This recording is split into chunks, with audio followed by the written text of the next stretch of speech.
Good evening and welcome to Rebels Radio latest interview. I'm joined by Slough Joint Manager Neil Baker. How are you, Neil? Very well, John, yourself? Yeah, not too bad at all. So, reflecting back on last weekend, a 1-1 draw at Frome. Satisfied with the point?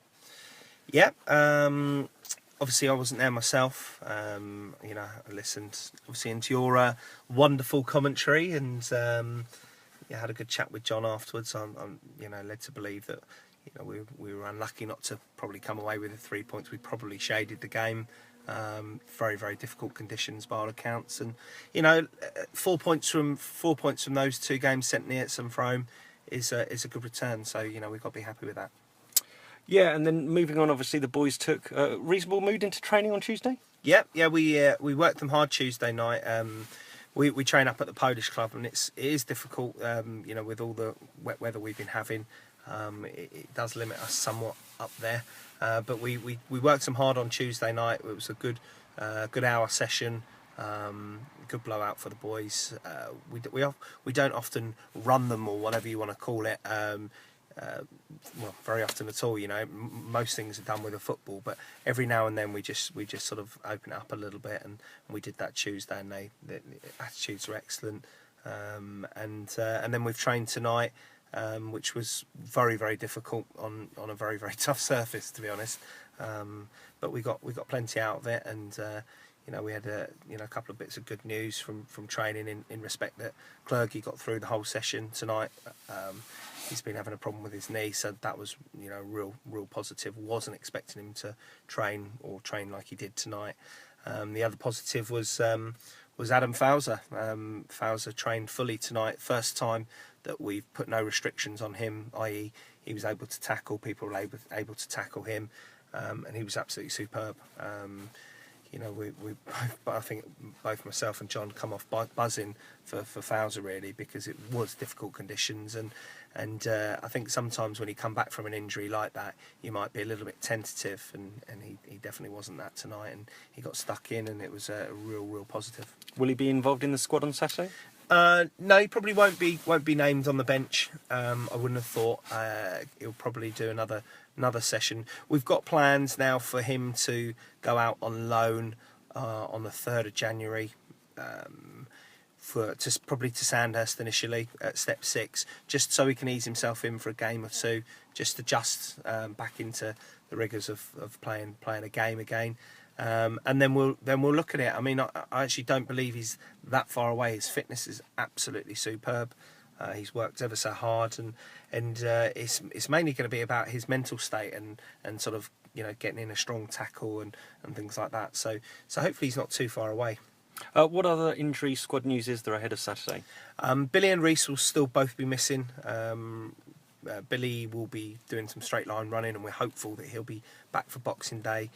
Reese has he had an infected knee through probably a slide tackle where he's cut his knee open, and unfortunately he's got an infection in there, and it's completely swollen up. Had to go into hospital, but he's on a course of antibiotics which finishes early part of next week, I think Tuesday next week.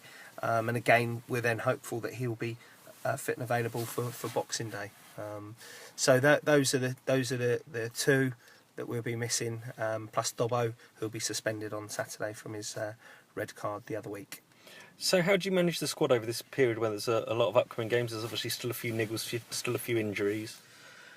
Well, it's tough. This Saturday we thought we were going to be a little bit light, but with Jamie being back, Oscar trained with us tonight. Oscar Betts done really, really well, and we've just actually brought in a young lad from Hayes and Yedding who will just come in to bolster the squad somewhat, and we'll give some details on that over the website tomorrow. We just need a few bodies, but as I said, hopefully with the lads coming back, it's not too bad. We play the 20th, 26th, 1st, and then obviously 3rd. So the 1st and 3rd is tough, but we've got quite a few days in between the other 3 games. So it's not too bad. So we're hopeful that as long as we can keep everyone fit, that we'll be in a good position. So looking ahead immediately to the challenge of Dorchester on Saturday at home, 3 points. Well, you'd hope so. You know, you always hope that we can get 3 points. Do we need to improve the home form? Yeah, well, we do. I think Unders made a point the other day that, you know, since we've been in charge, we've actually averaged 2 points at home for every league game, which is a lot better than I thought, I have to say. So it's not actually that bad, but I think what it is performances at home. I don't think our performances have been as good as they are away from home, and we can't put our finger on that. I mean, we are going to do something different on Saturday, whereby we'll be going somewhere early to have a pre-match meal up at Farnham Park and get the lads together, you know, almost like we would for an away game where they spend a bit of time together, and then we're going to get to the ground late and get changed and go straight out. So we're going to try something different. So I mean, I really can't put my finger on why our home performances haven't been that great, but you know, we're trying to do things about it to try and improve that. And what do you know about Dorchester? Obviously, they've been heavily in the goals in recent games, but just haven't quite been on the right end of some of the results. No, they've you know, obviously they lost 6-5 to St Neots. I mean, that was a 4-3 against Poulton. 4-3 against Poulton. You know, where they were 3-1 up with 8-9 minutes to go.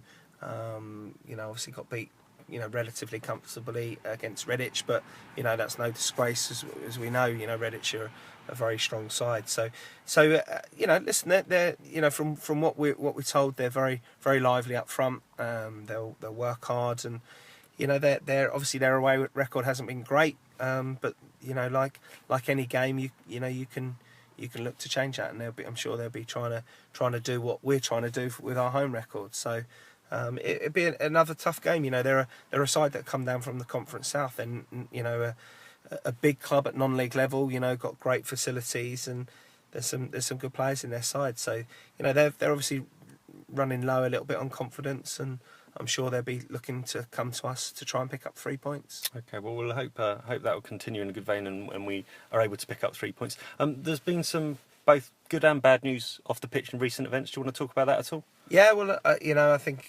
today, you know, it was highlighted that Chris Boxall had died. You know, we don't know an awful lot about it, you know, but you know, he's 34, I believe, and you know, it's you know, desperately sad news for him, his family, the club. You know, so you know, we send our best wishes to his family. You know, in what can only be a really tough time. You know, 34 is no age whatsoever. So you know, that's really sad news. I didn't know him personally, but you know, I knew him to sort of, you know, nod to, and you know, I recognised him and things like that. So it's always very sad when you know, a Slough die-hard, you know, passes away, and you know, especially in, you know, well, I assume, you know, pretty tragic circumstances. So yeah, so that was obviously, you know, really poor news. And then on the positive news, obviously the news on the ground, you know, it's that's a positive that's come out from Slough Borough Council last week. Obviously, we need to wait to hear a little bit more from the council, but I think there's a good feeling around the club about this, and you know, I think this could finally be the time that Slough get ourselves back into Slough Town, and you know, I can only then see positive things for the club. So, yeah, you know, some you know, as you say, good news and bad news. So, but you know, we'll wait to see what happens on that front. Yeah, I'm sure all the fans will draw together and show strength for both the positive and the sad news that's come recently, and hopefully the players will be able to galvanise and put on a decent performance on Saturday. Yeah, it'd be lovely to do that. So fingers crossed. Brilliant. Well, thank you very much for your time, Neil, and we'll speak after Saturday. Good luck. Cheers, John. Thanks.